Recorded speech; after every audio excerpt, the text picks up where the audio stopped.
Hey everybody, Susannah here from the Good Property Company, and today I'm really pleased to say that I'm with Jack. Now Jack runs JBS, which is a superb letting agency in Bristol, and we're running a whole series of conversations really about the kind of relationship with landlord and letting agent, but also what to expect and how to manage property. So a real expert series of conversations. Jack also, I'm showing you this in every video, was super kind, just came back from your father-in-law's vineyard in Spain. Isn't that fabulous? Bottled it himself. Isn't that lovely? But today my question is, how do you find a great letting agent? Yeah, so I think there'd be a few different sort of factors to take into account. I would probably be looking more towards when you're, obviously, first of all, when you have you've got your property you're looking to rent, get 3 different agents down so you can compare the different services. And so you do that when you're doing anything, so get different prices in. One thing I would say that's going to differ massively between agents is probably, for example, from their management perspective, they would be looking at I know a lot of high street agents, they would typically charge a slightly lower percentage on the management, but then they would have all these extras that are then tagging in. So I would be looking actually not at like just the monthly, I'll be looking at the annual. So always work out your costs as an annual amount rather than just be like, oh, they're the lowest percentage, or I know some clients, they might just be purely looking at the percentage. And when I've said to them, I was like, well, when you're considering your options, please look at the annual. They've come back and been like, actually, the agent that had the lowest percentage actually had the highest annual based on all the extra charges. So we're used to that, aren't we, with mortgages? You know, what's the interest rate and then what's the fees? And what are all the additional fees as well? Okay, so spreadsheet city, here you go. Yeah, so it's really, if you're working out your numbers for your purchases and your yields and everything, you probably do it on an annual basis perhaps already.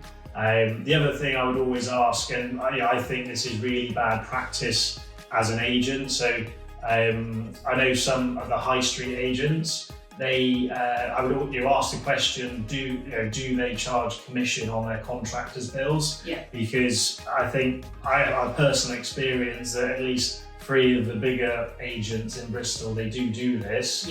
So they typically add 20% onto their contractor bill, which then means that contractor increases their bill by 20%. Of course. To take that into account. And it's like, well, from our perspective, we get paid for our management from our monthly percentage. Why should you then add extra when you have to be dealing with contractors? There's no, I don't see like the business sense in that. And repairs are roughly for me, they're roughly 10% of my rent. So if you're then paying more, so it's, I think if you ask them, face to face, do you charge any extra? They should tell you yes they do, or no they can't, because otherwise it's a hidden profit, which they shouldn't be doing. The other thing I'd be looking at is actually how long do their tenants stay on for. That's interesting. So, for example, if they have quite a lot of turnover, not necessarily for HMO units and the student ones, because they typically might be a year, some of them might go to 2 years. It's rare that they go to 3 years, but like more for the single lets. If they've had tenants that have been with them for multiple years, that shows that actually the tenants are happy, they're being looked after, the properties are being looked after, so it means your asset is being looked after. Not that the rent is too cheap? No, because that's another thing about keeping it in line. So another question you would ask is actually, how would you then approach the yearly sort of increases? Our sort of core value is once you've got a good tenant, try and hold on to them for as long as possible.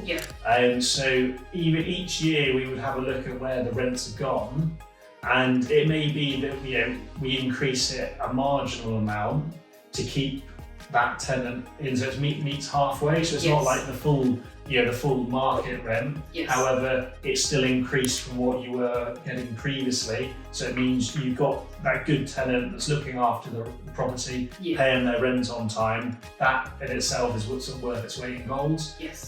So I wouldn't necessarily be pushing it up to the market every single time. Yes. If that meant we were then going to lose this amazing tenant that's looking after it, because if you get a bad tenant in there, that could cost you thousands of pounds in the long run. So we've got price checking, we've got commission checking, we've got quality of service for longevity for the tenants, and then also kind of how do you treat the tenants in a balance between the commercialisation for the landlords and the retention of a good quality tenant, which ultimately is great for the landlord as well. Yeah. Not bad, is it? So lots of different parts. Yeah, it is a moving part. And if you're new to this, well, how do you know what to look for? Well, I think that's answered it beautifully. Yeah. Right, good luck to you. Thegoodpropertycompany.co.uk if you want to download great education. If you are in Bristol and you want to go and speak to Jack about perhaps looking at maybe handing over some of your properties for rental, then they come into your website? Yeah, so it's jbsbristol.co.uk, and you can always pop into the office up in BS7. Oh, and apparently I've never popped into your office. No? No, never. So, well, because you took on the properties when I wasn't particularly well. So apparently they've got an office dog. So I might go pop up now. Right, good luck to you. Not quite sure where to start managing a portfolio? Learn to Let. My lettings pack, written for you guys, you can download it now. It is all the knowledge processes systems we use to run a major portfolio. Go grab it now.